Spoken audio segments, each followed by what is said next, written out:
భారత క్రికెట్లో ఒక సంచలనాత్మక పరిణామం చోటు చేసుకుంది. 2026 టీ20 ప్రపంచ కప్ కోసం శనివారం బీసీసీఐ 15 మంది సభ్యులతో కూడిన భారత జట్టును ప్రకటించింది. అయితే ఈ ప్రకటనలో అందరినీ ఆశ్చర్యానికి గురి చేసిన విషయం ఒకటి చోటు చేసుకుంది. స్టార్ బ్యాటర్ శుభ్మన్ గిల్ ఎంపిక కాకపోవడం అందరినీ ఆశ్చర్యానికి గురి చేసింది. ఇటీవల కాలంలో టీ20 ఫార్మాట్లో భారత్ వైస్ కెప్టెన్ గా వ్యవహరించినప్పటికీ భారత్ శ్రీలంక సంయుక్తంగా ఆతిథ్యం ఇస్తున్న ఈ మెగా టోర్నీలో గిల్ తన స్థానాన్ని దక్కించుకోలేకపోయాడు. గిల్ స్థానంలో వికెట్ కీపర్ బ్యాటర్లు సంజు శాంసన్, ఇషాన్ కిషన్లకు సెలెక్టర్లు అవకాశం కల్పించారు. మరోవైపు శుభ్మన్ గిల్ ఇటీవల ఫామ్లో లేకపోవడం కూడా జట్టు నుంచి తప్పించడానికి కారణంగా చెప్తున్నారు. టాప్ ఆర్డర్ కీలక బ్యాట్స్మెన్ కావడంతో రిస్క్ తీసుకోకూడదని భావించి అతని స్థానంలో సంజు శాంసన్ను జట్టులోకి తీసుకునే అవకాశం ఉంది. టీ20 సిరీస్కు ముందు గిల్ను ఫిట్గా ప్రకటించినప్పటికీ సంజు శాంసన్ వరుస సిరీస్లో 3 సెంచరీలు చేసిన నేపథ్యంలో గిల్ ఎంపికపై విమర్శలు వినిపించాయి. ప్రస్తుత సిరీస్లో గిల్ స్కోర్లు కూడా నిరాశపరిచాయి. తొలి 2 మ్యాచ్ల్లో 4-0 రన్స్ మాత్రమే చేశాడు. ధర్మశాలలో జరిగిన 3వ మ్యాచ్లో 28 రన్స్ చేసినా అనుకున్నంత స్థాయిలో రాణించలేకపోవడం గిల్ను ఈ చివరి మ్యాచ్కు తప్పించారనేది కూడా ఓ కారణంగా తెలుస్తోంది. శుభ్మన్ గిల్ను జట్టు నుండి మినహాయించడానికి ప్రస్తుత ఫామ్ జట్టు కూర్పు ప్రధాన కారణమని చీఫ్ సెలెక్టర్ అజిత్ అగర్కర్ స్పష్టం చేశారు.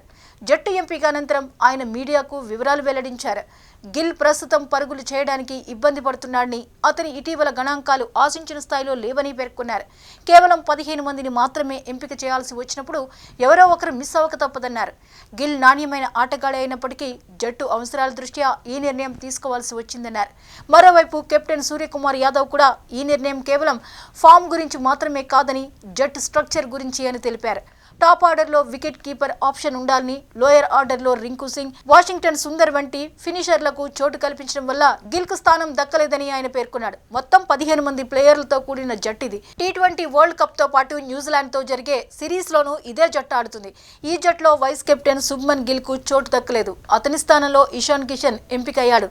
వైస్ కెప్టెన్ గా ఆల్రౌండర్ అక్షర్ పటేల్ నియమితుడయ్యాడు. భారత్, శ్రీలంక దేశాలు సంయుక్తంగా ఆతిథ్యం ఇవ్వనున్న ఈ మెగా టోర్నమెంట్లో 20 జట్లు పాల్గొని మొత్తం 55 మ్యాచ్లు ఆడతాయి. ప్రస్తుతం టీ20 ఇంటర్నేషనల్స్ ఆడబోయే జట్టులో ఈ ఒక్కటి తప్ప పెద్దగా మార్పులు చేర్పులేవి చోటు చేసుకోలేదు. ఓపెనర్లు అభిషేక్ శర్మ, సంజు శాంసన్ తమ స్థానాన్ని నిలబెట్టుకున్నారు. టాప్ ఆర్డర్లో తిలక్ వర్మ, లోయర్ మిడిల్ ఆర్డర్లో బ్యాటింగ్ దిగే ఆల్రౌండర్ హార్దిక్ పాండ్యా, శివం దూబే ఈ జట్టులో కొనసాగుతున్నారు. మరో ఆల్రౌండర్ అక్షర్ పటేల్కు ప్రమోషన్ లభించింది. శుభ్మన్ గిల్ స్థానంలో వైస్ కెప్టెన్సీ అతనికి దక్కింది. రింకు సింగ్ కూడా టీ20 ఇంటర్నేషనల్స్లో రీ ఎంట్రీ ఇవ్వడం ప్రాధాన్యతను సంతరించుకుంది.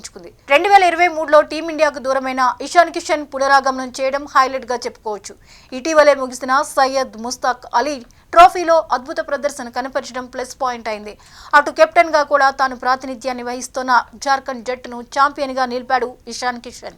ప్రపంచ కప్కు ఎంపికైన జట్టులోని ఆటగాళ్లే న్యూజిలాండ్తో జరిగే సిరీస్లో కూడా ఆడనున్నారు. టీ20 ప్రపంచ కప్కు ముందు భారత్, న్యూజిలాండ్ మధ్య 3 వన్డేలు, 5 టీ20 మ్యాచ్ల సిరీస్ జరగనుంది. ఈ సిరీస్ ప్రపంచ కప్కు సన్నాహాలకు చివరి అవకాశం కావడంతో చాలా కీలకంగా మారింది. జనవరి 11 నుంచి వస్తే సిరీస్ ప్రారంభం కాగా 21 నుంచి టీ20 సిరీస్ మొదలవుతుంది. ఈ సిరీస్ ముగిసిన వెంటనే టీమిండియా నేరుగా ప్రపంచ కప్ ఆడుతుంది. ఈ జట్టులో కెప్టెన్ గా సూర్యకుమార్ యాదవ్, వైస్ కెప్టెన్ గా అక్షర్ పటేల్, అభిషేక్ శర్మ, తిలక్ వర్మ, హార్దిక్ పాండ్యా, శివం దూబే, హర్షదీప్ సింగ్, వరుణ్ చక్రవర్తి, కుల్దీప్ యాదవ్, హర్షిత్ రాణా, వికెట్ కీపర్ గా సంజు శాంసన్, ఇషాన్ కిషన్, వాషింగ్టన్ సుందర్, రింకు సింగ్ ఎంపికయ్యారు.